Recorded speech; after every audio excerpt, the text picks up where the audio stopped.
Hello, my dear aspirants.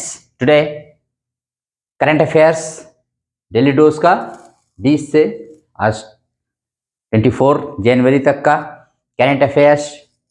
तो first question is where is held World Economic Forum 2025 conference recently. अभी कहाँ पर आयोजित हुई है? तो Davos, Mumbai, London, Kolkata. Right answer is Davos. Davos है स्विट्जरलैंड का एक सिटी है और इसकी अभी 55वीं 55th जो मीटिंग हुई है वो इसको हिंदी में कहते हैं विश्व आर्थिक मंच। बहुत इंपॉर्टेंट होती है, इसमें दुनिया भर के लीडर जाते हैं, बात करते हैं। भारत की तरफ से अश्विनी वैष्णव जो इसके मुखिया रहे हैं और CR पाटिल जल शक्ति मंत्री और राम मोहन नायडू, चिराग पासवान, जयंत चौधरी, ये तमाम मंत्री हमारी तरफ से गए हैं वहां पर भाग लेने के लिए। और इसमें भारत के समावेशी विकास व डिजिटल क्रांति का उल्लेख होगा और बहुत सारे देशों में बहुत सारा इन्वेस्ट आ रहा है। महाराष्ट्र में आ रहा है, आंध्र प्रदेश में आ रहा है, इसमें बहुत सारा इन्वेस्ट आया है। ये सब मंत्री जाकर के अपने अपने प्रदेश का वहां प्रतिनिधित्व और भारत का प्रतिनिधित्व कर रहे हैं। तो जानते रहिएगा कि विश्व आर्थिक मंच की 55वीं बैठक स्विट्जरलैंड के दावोस में हर साल वही होती है। एकदम फिक्स्ड जगह है, जब भी पूछा जाए बस आपको इसका क्रम याद रखना, कौन से क्रम की हुई है। हर साल वहीं पर 5 दिन तक ये चलती 5 डे मीटिंग होती है ये, और विश्व की आर्थिक समस्याओं पर उससे बात की जाती है। तो इसको आप रिमेंबर रखिएगा, वेरी वेरी इंपॉर्टेंट है ये भी। Next question is who is the newly elected president of USA। Bharat के अभी कौन नए प्रधान माने अमेरिका के नए प्रेसिडेंट इलेक्ट किए गए हैं? तो डोनाल्ड ट्रंप, कमला हैरिस, जो बाइडेन। तो right answer Donald Trump Bharat माने अमेरिका के 47वें राष्ट्रपति बने हैं, रिपब्लिकन पार्टी के हैं। और कमला हैरिस को इन्होंने, जो डेमोक्रेटिक पार्टी की थी, उनको हरा करके जो बाइडेन के स्थान पर ये आए हैं। और ये उन्होंने अमेरिका के सबसे उम्रदराज प्रेसिडेंट बने हैं। जैसे ही प्रेसिडेंट बने, ये 78 साल के हैं और तुरंत इन्होंने प्रेसिडेंट बनते ही 78 फैसलों को बदल के रख दिया। ये चेंज्ड, तुरंत उन्होंने पलट दिया, बताने के लिए कि मैं 78 साल का डोनाल्ड ट्रंप, और एक से एक फैसले ले रहे हैं। जैसे इन्होंने WHO से अमेरिका को माने हट गया अमेरिका, और पेरिस एग्रीमेंट जो एनवायरनमेंट से रिलेटेड है उससे हट गए।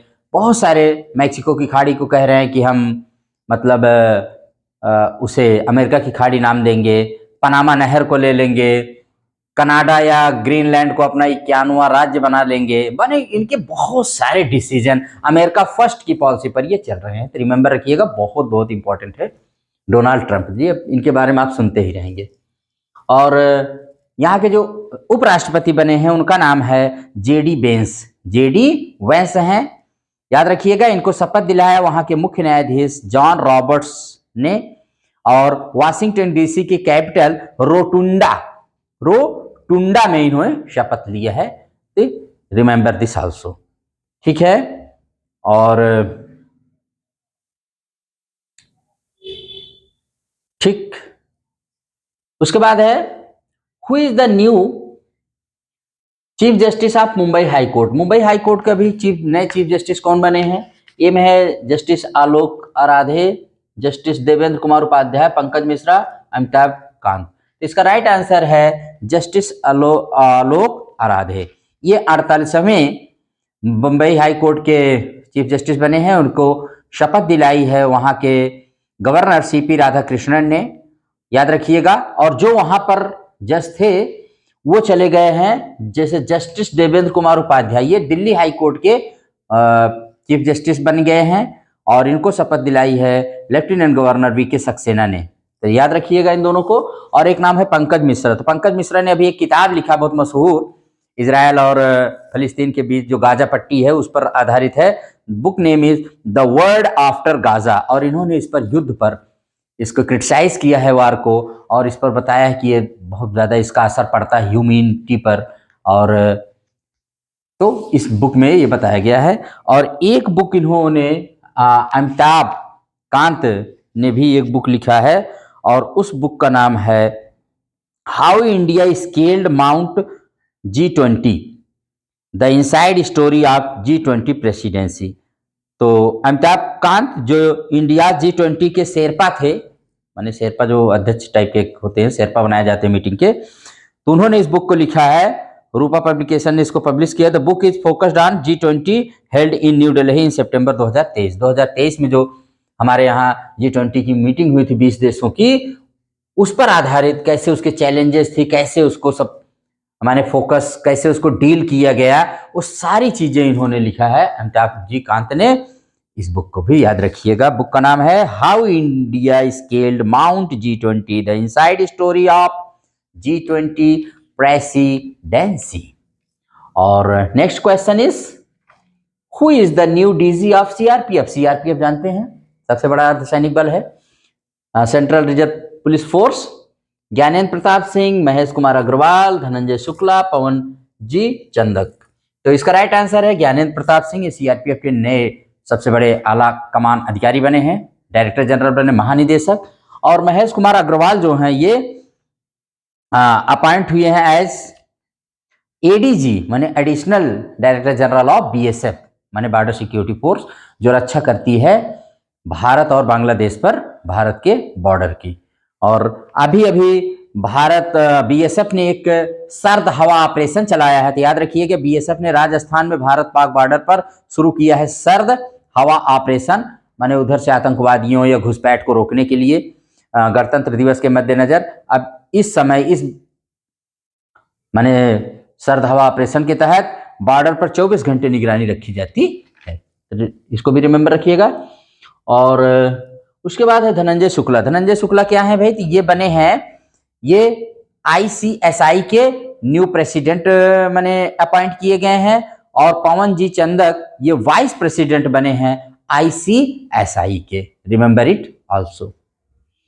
नेक्स्ट क्वेश्चन है where is UP day, when is UP day celebrated. UP day कब मनाया जाता है? तो इसको देख लेते हैं थोड़ा सा जल्दी से।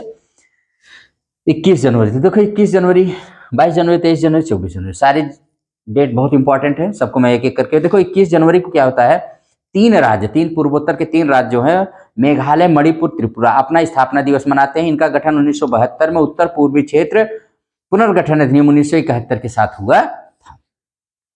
याद रहे कि मणिपुर और त्रिपुरा को तत्कालीन रियासतों को पहली बार भारत में विलय 1949 में किया गया था, जबकि 21 जनवरी 1972 को यह पूर्ण राज्य बना था।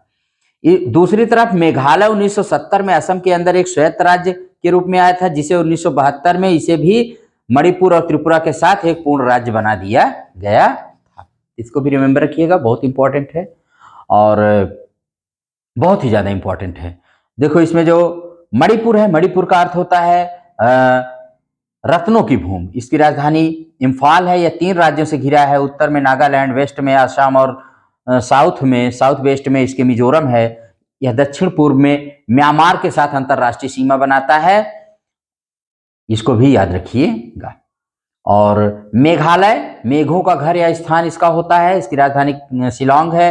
यह एक राज्य और एक देश का साथ बॉर्डर साझा करता है, नॉर्थ और नॉर्थ ईस्ट में असम के साथ, जबकि साउथ और साउथ वेस्ट में बांग्लादेश से घिरा हुआ है कौन? मेघालय। बहुत इंपॉर्टेंट है। मेघालय में बहुत सारी चीजें आप पाते हैं। मेघालय में ही भारत का एशिया का सबसे साफ सुथरा गांव है और सबसे साफ और सुंदर नदी है मेघालय में ही। और मेघालय में ही दुनिया का सबसे ज्यादा वर्षा वाला स्थान मासिनराम है। इसको सबको जानते रहिएगा, बहुत ही इंपॉर्टेंट है मेघालय। और त्रिपुरा की राजधानी अगरतला है।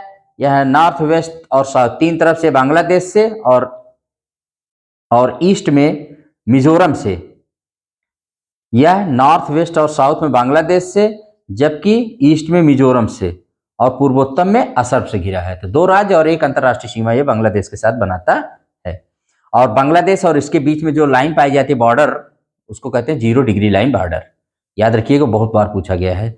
0 डिग्री लाइन अंतरराष्ट्रीय माने इंटरनेशनल बॉर्डर किन 2 देशों के माने किन के बीच में पाई जाती है? त्रिपुरा और बांग्लादेश के बॉर्डर के बीच में 0 डिग्री लाइन होती है, रिमेंबर इट आल्सो। उसके बाद है 22 जनवरी। 22 जनवरी को भी बहुत इंपॉर्टेंट डे रहा है।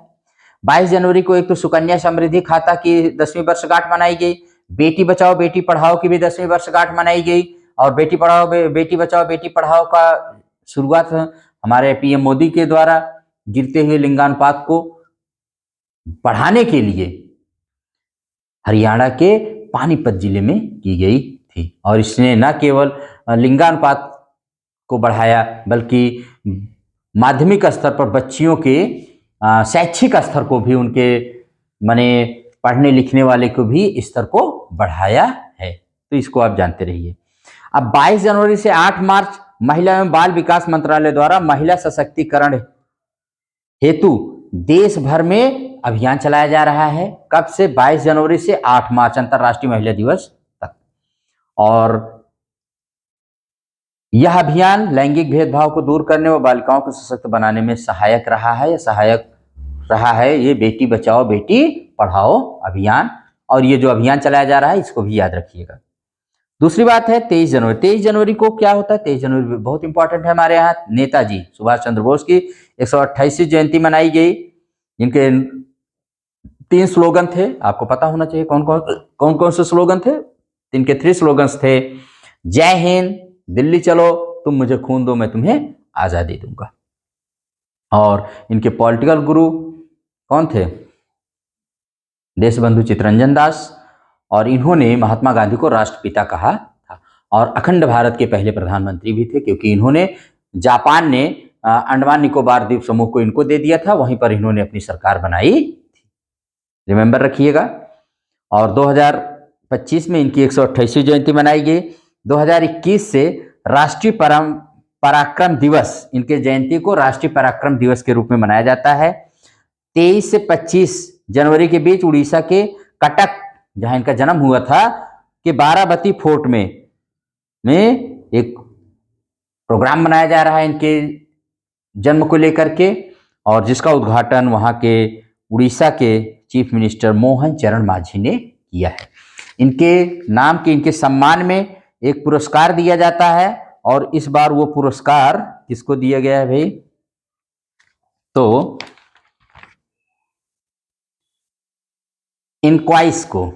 इनक्वाइस जो हैदराबाद में है, 2025 का सुभाष चंद्र बोस आपदा प्रबंधन पुरस्कार किस कैटेगरी में थे? In the institutional category for its outstanding contribution to disaster management.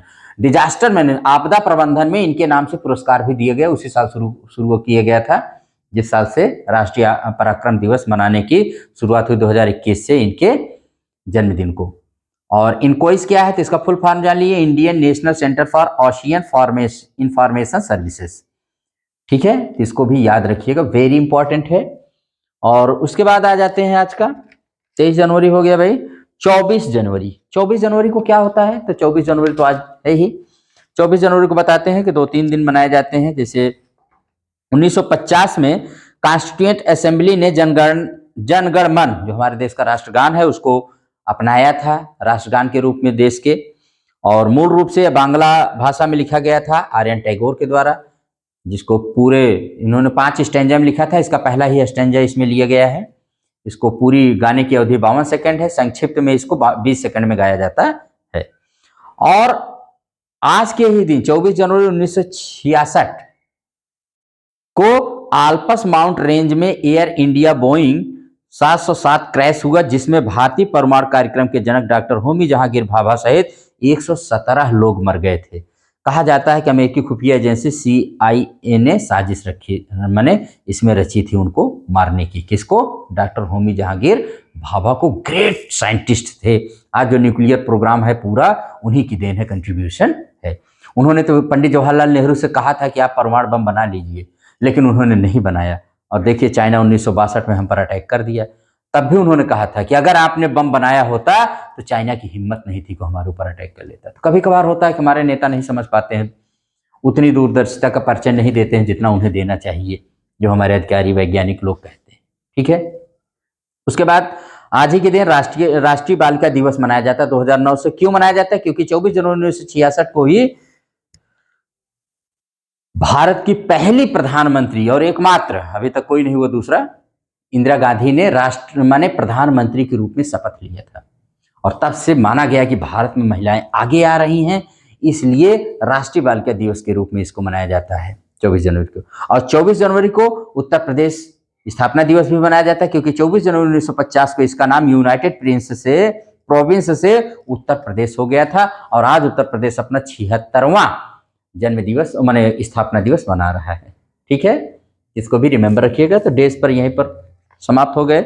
कुछ और इंपॉर्टेंट आपको बता देते हैं। वर्जिन कोकोनट ऑयल, ये जीआई टैग प्रोडक्ट है निकोबार डिस्ट्रिक्ट का और कंप्लीटली हैंडमेड है। It reflects the cultural heritage of local communities. और पीएम मोदी ने अभी जो 118वें मन की बात की तो उसमें इसका जिक्र किया था। तो जानते रहिए, वर्जिन कोकोनट ऑयल VCO कहाँ का है, जीआई टैग है, प्रोडक्ट है निकोबार डिस्ट्रिक्ट का। अयोध्या जानते हैं, सरयू नदी के किनारे उत्तर प्रदेश का मशहूर जिला है जहां भगवान रामचंद्र जी जन्म लिया था। और 22 जनवरी 2025 को बालक राम, जो राम जी की वहां मूर्ति स्थापित की गई है, प्राण प्रतिष्ठा रामलला बालक राम की पहली वर्षगांठ, पहला जन्मदिन उनका मनाया गया, ये भी जानते रहिए। और विश्व के नक्शे पर आ गया है। इस समय तो पहले से ही था, लेकिन इस समय अपनी स्पिरिचुअलिटी, अपनी लिगेसी, अपने सौंदर्य को दिखाने में अयोध्या बहुत आगे हो रहा है भाई। और नाइजीरिया 17 जनवरी 2025 को ब्रिक्स में एज ए पार्टनर कंट्री इसने ज्वाइन किया है। जिसको भी जानते हैं, द वर्ल्ड आफ्टर गाजा, इसको बता ही चुके हैं। वर्ल्ड मॉन्यूमेंट्स फंड ने the Musi river historic buildings जो हैदराबाद में है, इसको अपनी 2025 वर्ल्ड मॉन्यूमेंट्स वाटर लिस्ट में, वॉच लिस्ट में शामिल कर लिया है। बहुत इंपॉर्टेंट है। हैदराबाद मूसी रिवर के किनारे है, तो वहां पर जितनी हिस्टोरिक बिल्डिंग है उसको वर्ल्ड मॉन्यूमेंट्स फंड ने अपनी वॉच लिस्ट में क्या कर लिया है, इंक्लूड कर लिया है। खो खो वर्ल्ड कप पहली बार विश्व में हुआ है। खो खो वर्ल्ड कप जो भारत में न्यू दिल्ली में इंदिरा गांधी इंडोर स्टेडियम में खेला गया। यहाँ की भारतीय मेंस और वीमेंस दोनों टीमों ने नेपाल को हरा करके खो खो का पहला विश्व कप भारत में हुआ और उसको जीत लिया। खो खो की जानते हैं, खो खो की उत्पत्ति हमारे भारत के प्राचीन काल महाभारत से बताई जाती है, मगर इसके जनक जो हैं उनको बाल गंगाधर तिलक को माना जाता है। और ये वहां पर डेक्कन जिमखाना था जिसकी स्थापना बाल गंगाधर तिलक ने किया था पुणे में। उसी ने आज खो खो की रूल बुक को लिखा है। और इस समय 55 देश खेल रहे हैं। 2027 में इसका वर्ल्ड कप खेला जाएगा। कहाँ पर, इंग्लैंड के बर्मिंघम में। ये बात बताई है इसके जो अध्यक्ष हैं खो खो के, उन्होंने इस बात को बताया है। कौन है अध्यक्ष, तो जानते रहिए, सुधांशु मित्तल। उन्होंने कहा कि अगला संस्करण और बड़ा और भव्य होगा। अभी 55 देश खेलते हैं, इसको 90 देशों तक या विश्व के हर देश तक इसको ले जाना हमारा लक्ष्य होगा। ये kho kho federation of India के प्रेसिडेंट हैं। याद रखिएगा 2027 में बर्मिंघम में खेला जाएगा। बहुत इंपॉर्टेंट है, वेरी वेरी इंपॉर्टेंट है, इसको जानते रहिए। ठीक है। और दूसरा देखते हैं भाई, आपको बता देते हैं, India is now the world's 7th largest coffee producer in the world. India जो है वो विश्व का 7वां सबसे बड़ा कॉफी प्रोड्यूसर बन गया है। याद रखिएगा, आलोक कुमार अग्रवाल ये क्या हुए हैं, ये ज्यूरिक कोटक जनरल इंश्योरेंस के एमडी और सीईओ बनाए गए हैं। ला पैरोस यह एक मल्टी नेशनल एक्सरसाइज है जिसको फ्रांस के द्वारा कंडक्ट किया गया। कहाँ पर, मलक्का, सुंडा और लोम्बोक स्टेट्स पर, जलसंधियों पर।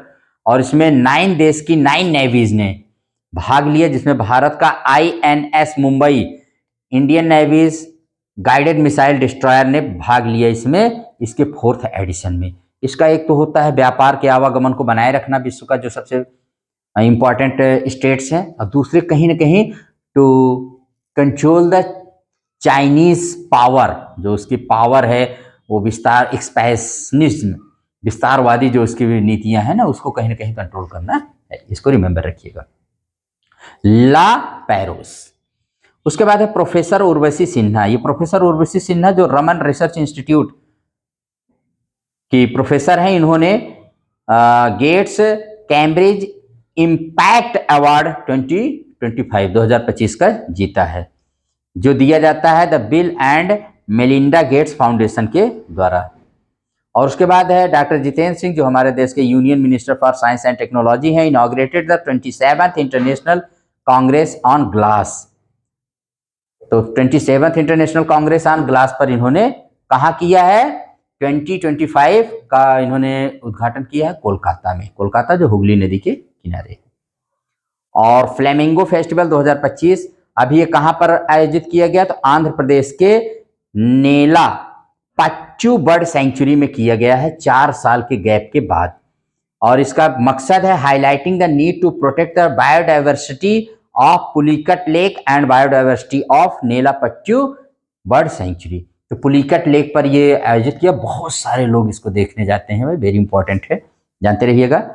इस्कॉन और अडानी ग्रुप ने महाकुंभ, अद्भुत, अप्रतिम, अवर्णीय महाकुंभ प्रयागराज 2025 में ये दोनों लोगों ने पार्टनर करके डेली 1 लाख लोगों को 45 दिनों तक मैंने पार्टनर किया है, फ्री में खाना, न्यूट्रिशियस फूड खिला रहे हैं। और तियान शान शेंगली टनल, ये वर्ल्ड की सबसे लॉन्गेस्ट एक्सप्रेसवे टनल है जो चाइना ने कंप्लीट किया है, ये भी जानते रहिए। India will host the FIDE chess world cup 2025 from October 31 to November 27, 2025। FIDE का आयोजन करेगा भारत सरकार, भारत करेगी। Announced by All India Chess Federation के द्वारा इसको अनाउंस किया गया है। और थाईलैंड में समलैंगिक विवाह को दिया गया कानूनी मान्यता। 2001 में नीदरलैंड विश्व का पहला देश है जिसने समलैंगिक सेम सेक्स को माने मान्यता दी थी। और एशिया में ताइवान और नेपाल के बाद यह तीसरा देश थाईलैंड बना है जिसने समलैंगिक विवाहों को मान्यता दी है। और भारत में सेम सेक्स मैरिज गैर कानूनी है। हिंदू विवाह अधिनियम 1955 के तहत भारत में हिंदू, बौद्ध, सिख और जैन इसी कानून के अनुसार शादी करते हैं। कौन से? हिंदू विवाह अधिनियम 1955। जबकि क्रिश्चियन मैरिज एक्ट 1872 के अनुसार अपनी शादी करते हैं। और मुस्लिम पर्सनल लॉ के अनुसार धार्मिक कानून है, उनके अनुसार मुस्लिम अपनी शादी करते हैं। इन सभी कानूनों के अनुसार सिर्फ पुरुष और महिला के बीच ही शादी हो सकती है, ना कि सेम सेक्स के बीच, जितने भी कानून अभी तक है। लेकिन आज 30 देशों में सेम सेक्स कानून माने सेम सेक्स मैरिज को लीगल मान लिया गया है, लेकिन बहुत जगह भी इलीगल है। गृह मंत्री अमित शाह ने हिंदू आध्यात्मिक एवं सेवा मेले का उद्घाटन गुजरात के अहमदाबाद में किया। पहला उद्घाटन इसका 2018 में हुआ था। और शीतकालीन खेलों का 5वां संस्करण लद्दाख में शुरू हुआ। इसका उद्घाटन केंद्रीय मंत्री मनसुख मंडाविया ने किया है। कहाँ पर? लेहोन नवांग दोरजे स्टोप बदान खेल परिसर लद्दाख में। इसका दूसरा संस्करण होगा जम्मू कश्मीर में, पहला संस्करण लद्दाख में हो रहा है। और जय सबरवाल, भारत के युवा घुड़सवार जय सिंह सबरवाल ने वर्ल्ड जंपिंग चैलेंज की बी कैटेगरी में 2nd रैंक हासिल किया। याद रखिएगा, जय सबरवाल। क्वाड देशों की बैठक यूएसए में हुई। आप जानते हैं कि 20 जनवरी को अमेरिका के राष्ट्रपति शपथ लेते हैं, डोनाल्ड ट्रंप आए सदस्य के रूप में। वहीं पर 21 जनवरी के क्वाड देशों की जो 4 देशों की चौकड़ी है, इंडिया, जापान, यूएसए और ऑस्ट्रेलिया के विदेश मंत्रियों की बैठक हुई। हमारे यहाँ भी गए थे एस जयशंकर जी। और क्वाड की स्थापना 2007 में हुई थी। इसका उद्देश्य है हिंद प्रशांत क्षेत्र और इसके देशों को चीन की दखल से बचाना। भारत 2025 में क्वाड शिखर सम्मेलन की मेजबानी करेगा, इसको जानते रहिएगा, वेरी इंपॉर्टेंट है। और अमेरिका के विदेश मंत्री मार्को रूबियो जो 20 जनवरी को ही शपथ लिए थे, 21 जनवरी को सोचिए, शपथ लेने के ठीक माने 21 जनवरी को शपथ जब लिए, शपथ लेने के 1 घंटे बाद ही जैसे पदभार उन्होंने ग्रहण किया, तुरंत माने उन्होंने मीटिंग शुरू कर दिया। एक हमारा देश है, नेता अगर कोई पद पाते हैं तो कई दिन तक जश्न ही मनाया जाता है, और एक वहां देखिए पदभार ग्रहण किया नहीं कि तुरंत मीटिंग शुरू हो गई। इसीलिए तो अमेरिका सबसे आगे है भाई। और यूपी में बनेगा नया धार्मिक सर्किट। 22 जनवरी को महाकुंभ मेला में उत्तर प्रदेश गवर्नमेंट मंत्रिमंडल की बैठक हुई, विशेष बैठक हुई, और इसमें बहुत सारे निर्णय लिए गए। उत्तर प्रदेश, यूपी में प्रयागराज व वाराणसी सहित इसमें 7 जिले मिलकर के बनेगा नया धार्मिक सर्किट। वैसे नीति आयोग ने वाराणसी और प्रयागराज को मिलाकर एक नया पर्यटन सर्किट बनाने का प्रस्ताव दिया था। ये 7 जिले जान लीजिए जिससे नया धार्मिक सर्किट बनेगा। ये 7 जिले हैं, प्रयागराज, काशी, चंदौली, गाजीपुर, जौनपुर, मिर्जापुर, भदोही। ये 7 जिले हैं। एरिया कुल 22,000 किलोमीटर है। और एक बात यहीं पर जान लीजिए, यूपी का 76वां जिला जो 45 दिनों के लिए बना हुआ है, कुछ उससे पहले ही बन गया था, 45 दिन तो महाकुंभ रहेगा, उसके बाद ये जो महाकुंभ के लिए एक स्पेशल जिला बना है, 76वां जिला, ये विश्व का सर्वाधिक जनसंख्या वाला जिला बन गया है। विश्व का, उत्तर प्रदेश का 76वां जिला विश्व का सर्वाधिक जनसंख्या वाला जिला बन गया है, और जिसका नाम है महाकुंभ मेला जिला। ठीक है, तो इसको याद रखिएगा, वेरी इंपॉर्टेंट है। ये प्रयागराज से ही बना गया है।